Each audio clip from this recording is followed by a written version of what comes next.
खुदावंद आपके साथ हो। खुदावंद यीशु मसीह की अंजील बामुताबिक मुकद्दस यूहन्ना। खुदावंद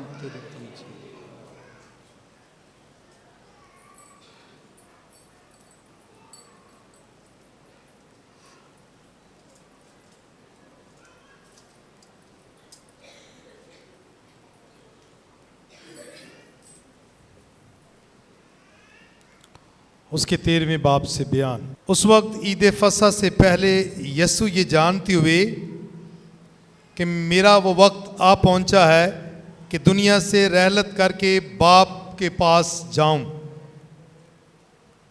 जबकि अपनों को जो दुनिया में थे प्यार करता था, उन्हें आखिर तक प्यार करता गया।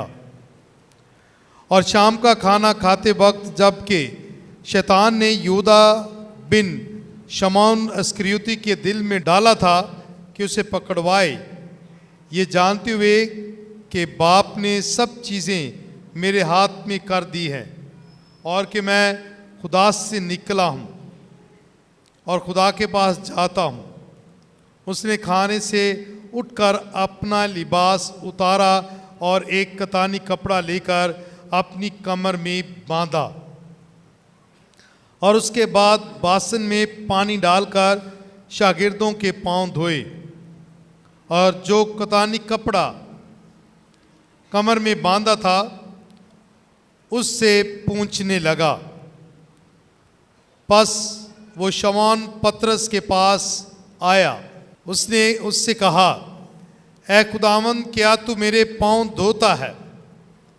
यीशु ने जवाब में उससे कहा कि जो कुछ मैं करता हूं अब तू नहीं जानता, मगर बाद में समझेगा। पतरस ने उससे कहा कि तू मेरे पांव अब तक कभी धोने ना पाएगा। यीशु ने उसे जवाब दिया, अगर मैं तुझे ना धोऊं तो मेरे साथ तेरा हिस्सा ना होगा। शमौन पतरस ने उससे कहा, क्या खुदावंद सिर्फ मेरे पांव ही नहीं बल्कि मेरे हाथ और मेरा सर भी? यीशु ने उससे कहा, वो जो नहा चुका है उसे धोने की हाजत नहीं, बल्कि सरासर पाक है। तुम भी पाक हो, लेकिन सब के सब नहीं, क्योंकि वो अपने पकड़वाने वाले को जानता था, इसलिए कि उसने कहा कि तुम सब पाक नहीं हो। बस जब वो उनके पांव धो चुका और अपने कपड़े पहनकर फिर बैठ गया तो उनसे कहा, क्या तुम समझते हो कि मैंने तुम्हारे साथ क्या किया है? तुम मुझे उस्ताद और खुदावंद कहते हो और खूब कहते हो, क्योंकि मैं हूं। बस जब मैंने उस्ताद और खुदावंद होकर तुम्हारे पांव धोए तो चाहिए कि तुम भी एक दूसरे के पांव धोया करो। इसलिए मैंने तुम्हें नमूना दिया है, ताकि जैसा मैंने तुम्हारे साथ किया वैसा तुम भी किया करो। अंजील मुकद्दस के वसीला से हम सब की खताएं मुआफ की जाएं। मुस्लिम मेरे अज़ीज़ो,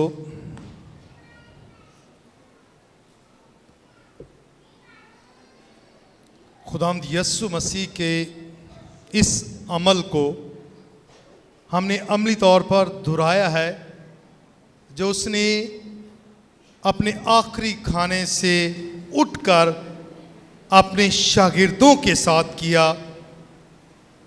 और आज पूरी दुनिया में पोप फ्रांसिस भी, बिशप साहबान, काहिनाना बरादरी, जहां जहां भी कैथोलिक चर्चिस हैं और पाक जुमेरात की इबादत अदा की जा रही है, वहां वहां मसीह खुदावंद का ये खूबसूरत अमल और तालीम जो है अमली तौर पर दोहराई जा रही है। और पांव धोने की रस्म एक खूबसूरत अमल है। ये सिर्फ पांव धोना नहीं बल्कि अंदरूनी और रूहानी तौर पर पाक करने का यीशु ने जो सिलसिला शुरू किया था आज से 2024 साल पहले, वो आज हमने दोहराया है। यही सिखाया है यीशु ने, हमने उसको दोहराया है। और इसके दौरान यीशु ने 2 साक्रामेंट्स मुकर्रर किए हैं, जैसे मैंने तारुफ में बयान किया, पाक यूखरिस्त का साक्रामेंट और दूसरा पाक खिदमत का, कहानत का साक्रामेंट। और ये दोनों साक्रामेंट्स जो है यीशु की कहानत को जाहिर करती हैं। यीशु के पाक बदन में वो कुली तौर पर मौजूद है, उसकी निशानदेही करते, जिसने कहा ये लो मेरा बदन, ये लो मेरा खून। उसने कुछ और नहीं बल्कि साफ साफ कहा कि ये मेरा बदन है, ये मेरा खून है जो बथेरों के लिए बहाया जाएगा। और उसका नुक्ता अरूज हम कल जब हम पाक जुमे की इबादत में शामिल होंगे देख लेंगे, उस पर गौर खौस करेंगे। ये खूबसूरत अमल। अब बात आ रही है कि पाक खिदमत का साक्रामेंट है, तो मैंने आज के लतूरियाई कलाम में से एक लफ्ज चुना है, खिदमत। खिदमत, क्योंकि यीशु ने कहा कि मैं खिदमत करवाने नहीं बल्कि करने आया हूं। मेरा कोई और काम नहीं सिवाय खिदमत करने के। और जो कोई तुम में बड़ा होना चाहे वो तुम्हारा खादिम हो। खादिम यानी कि बार बार वो खिदमत की बात कर रहा है, तो उसने पाक खिदमत का साक्रामेंट भी मुकर्रर किया और पहले नमूना दिया कि जैसा मैंने तुम्हारे साथ किया है तुम भी ऐसे ही करते रहना। और फिर साथ उसने यूखरिस्त को भी मुकर्रर करके कहा मेरी यादगारी में ऐसा ही करते रहना, मेरी यादगारी में ऐसा ही करते रहना। तो खिदमत जो है ये खूबसूरत साक्रामेंट है। 3 बातें आज जो लतूरिया की है, 3 बातें मैं वैसे बता रहा हूँ। लतूरिया कहती है कि भी आज हमने कहानत के साक्रामेंट पर गौर खौस करना है, पाक शराकत यानी पाक यूखरिस्त के साक्रामेंट पर गौर खौस करना है। तीसरी बात है बरादराना उल्फत, उस पर गौर खौस करना है। और इसी को हम खिदमत के जो है लफ्ज़ में परो लेते हैं। कहा गया है कि जो कुछ जिस पर हम ईमान रखते हैं, जिस पर हम ईमान रखते हैं उसे मनाते हैं, और जिसे हम मनाते हैं उसे हम अमली तौर पर जीते हैं। अमली तौर पर जीते हैं। What we believe we celebrate, what we celebrate we live it। जीते हैं। किस पर ईमान रखते हैं हम? यीशु पर और पाक यूखरिस्त पर। इस पर हम ईमान रखते हैं तो हम उसे मनाते भी हैं। और आसान कर देता हूं, हम किस पर ईमान रखते हैं? पाक हफ्ता किसकी बुनियाद है? मैंने बताया था ना खजूरों के इतवार को, पाक हफ्ता किसकी बुनियाद है? पाशकाई भेद की। मसीह खुदावंद का दुख उठाना, मसलूब होना और तीसरे रोज मुर्दों में से जी उठना। तो ये हम जिस पर ईमान रखते हैं, किस पर ईमान रखते हैं? पाशकाई भेद पर ईमान रखते हैं।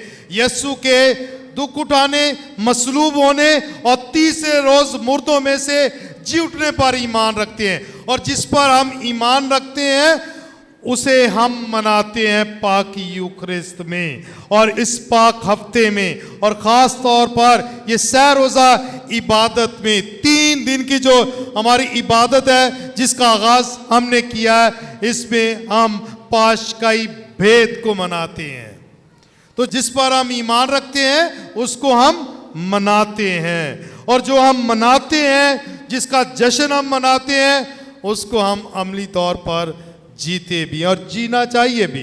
यानी कि मसलूब होने का, दुख उठाने का, मसलूब होने का और फिर जी उठने का तजर्बा कलीसिया को करना चाहिए। तो यीशु ने क्या कर दिया? पहले हमें ईमान की ताकत अता की, फिर उसने पाक यूक्रिस्ट के जरिए से अपने बदन और खून से हमें सैर कर दिया, और तीसरा उसने हमें कलाम दिया। कलाम, तीन बातें, ईमान, कलाम और यूक्रिस्ट, ये तीनों हमें ये ताकत देते हैं, ये हौसला देते हैं कि हम जिस पर ईमान रखते हैं उसे मनाएं और उसे जिएं। यीशु ने तो कह दिया कि मैं खिदमत करवाने नहीं बल्कि करने आया हूं। उसको हिम्मत खुदा ने दी। उसका बाप उसके साथ था, खुदा उसके साथ था, लेकिन वो जानता था कि मेरे पैरोकार मुझ पर ईमान रखने वाले डगमगा सकते हैं, कमजोर पड़ सकते हैं, वो गुमराह किए जा सकते हैं। तो उसने क्या किया? ईमान अता किया, कलाम अता किया और फिर अपना बदन और खून अता कर दिया ताकि हम खिदमत से मामूर रहें, सरशार रहें और इस जज्बे से भरपूर रहते हुए उसकी खिदमत करते रहें, उसके लोगों की खिदमत करते रहें और उसका प्रचार करते रहें। इसलिए मसीह में मेरे अजीजों, आज हमें लतूरिया यही सिखाती है कि हम यीशु के इस मजाज को कभी ना भूलें, कभी ना झुटलाएं कि हम खिदमत करवाने नहीं बल्कि करने आए हैं, और खिदमत करने वाला ही खादम है, और खादम जो है वो खुदा की मर्जी पर चलता है, खुदा की मर्जी पर चलता है। तो मसीह में मेरे अजीजों, ये हमारे लिए खूबसूरत अमल है। इंग्लिश में इसके लिए लफ्ज इस्तेमाल होता है पास ओवर, एक जगह से दूसरी जगह निकल कर आना, यानी पुरानी इंसानियत से निकलकर नई इंसानियत को अपना लेना, पहन लेना और उसके मुताबिक जिंदगी बसर करना। दिखावा नहीं बल्कि जीना, अमली तौर पर जीना। और ये है कलाम आपके लिए और मेरे लिए, और ये सैरोज़ा इबादत का मजाज यही है। जो इस सैरोज़ा इबादत में शामिल होगा वही पाशकाई भेद को मनाने के काबिल होगा, वही पाशकाई भेद को मना सकेगा, वही समझ सकेगा। आज बहुत सारी बातें हमने जो है लतूरियाई लिहाज से अमली तौर पर दोहराई हैं। ग्लोरिया भी आज गाया गया, फरिश्तों का जो गीत है, लेकिन आज हम रसूलों का अकीदा नहीं पढ़ेंगे, मुनाजात पेश की जाएंगी। आज इबादत हुई है, तौबा की रस्म भी हमने अदा की है शादमानी के साथ, लेकिन कल इबादत नहीं होगी, परसों भी इबादत शाम को जाकर, आज आखिर में काहिन जो है बरकत भी नहीं देगा। ये बरकत पाक हफ्ते की शाम शब बेदारी को दी जाएगी। यानी आज जिस इबादत का हमने आगाज़ किया है, इसका इख्तिताम जो है वो शब बेदारी की इबादत से होगा। वहाँ हम गो के ग्लोरिया भी गाएंगे, घंटियाँ भी बजाएंगे, हालेलुया का नारा भी, और जश्न मनाएंगे उसके मुर्दों में से जी उठने का। अगर हम वो जश्न मनाना चाहते हैं तो उसके लिए ज़रूरी है कि हम अपने आप को बदलें, अपने आप को तब्दील करें, क्योंकि आज हम उसके बदन और खून से सैर होने के लिए पाक अलतार के सामने मौजूद हैं, जहां उसने अपना बदन और अपना खून खाने और पीने के लिए अपने शागिर्दों को दिया। मसीह में मेरे अजीज़ों, हम सब खिदमत के लिए मखसूस किए गए हैं। आए अपने ईमान में साबित कदम रहें और यीशु की इस तालीम को हमेशा याद रखें कि मैं खिदमत करवाने नहीं बल्कि करने आया हूँ। और पाक खिदमत का साक्रामेंट हम काहिनों के लिए भी और पूरी जमात के लिए भी, क्योंकि हम सब बपतिस्मा के साक्रामेंट के ज़रिए से खुदा की कहानत, यीशु की कहानत में शमूलियत इख्तियार करते हैं, उसकी शहानत में और उसके नबवी किरदार में शामिल हो जाते हैं। इसका मतलब है जैसे वो शहाना अंदाज के साथ काहिन आज़म होते हुए अपने शागिर्दों के पांव धोता है, तो हमें भी एक दूसरे के पांव धोने चाहिए। और ये अमल यहाँ नहीं, ये आपके सामने दोहराया गया है ताकि आप अपने खानदानों में जाकर एक दूसरे के पांव धोएं, एक दूसरे को कबूल करें, एक दूसरे से प्यार करें, यगानत के साथ आगे बढ़ें और एक अच्छी और वफादार कलीसिया के तौर पर अपनी जिंदगी बसर करें। ये हमें सिखाया गया है। सिर्फ महज यहाँ पांव धो लेना, धुलवा लेना काफ़ी नहीं है। सही, बहुत सारे लोग आज जो पांव धुलवा रहे, मैंने आज उनको बड़े अरसे के बाद चर्च में देखा है। मैंने मजाक में ही कहा, लेकिन पैगाम उसमें बड़ा है कि सिर्फ एक दिन नहीं हमने आना, बल्कि पूरा साल। और आप सब तो खुश नसीब हो कि हर इतवार को, हर मंगल को काहिन आपके पास पहुंचता है ताकि आप पाक यूखरिस्त में शिरकत कर सकें। तो आए इस मौके का फ़ायदा उठाएं ईमानदारी के साथ। ये सिर्फ एक छोटा सा अमल नहीं है, इससे हमारी ज़िंदगी बदलनी चाहिए, बदलाव आना चाहिए। ज़िंदगी ने कहाँ हमारा साथ छोड़ देना है ये आप नहीं जानते, मैं भी नहीं जानता, लेकिन उसका साथ ना छोड़ें जो इस मौत के बाद भी हमें अब्दी ज़िंदगी देने का इख्तियार रखता है, ताकत रखता है और फजल रखता है। तो आए उस ज़िंदगी को हासिल करने के लिए अपनी इस ज़मीनी ज़िंदगी को खूबसूरत बनाएं और यीशु की मर्ज़ी पर चलते हुए 100 गुना फल लाएं।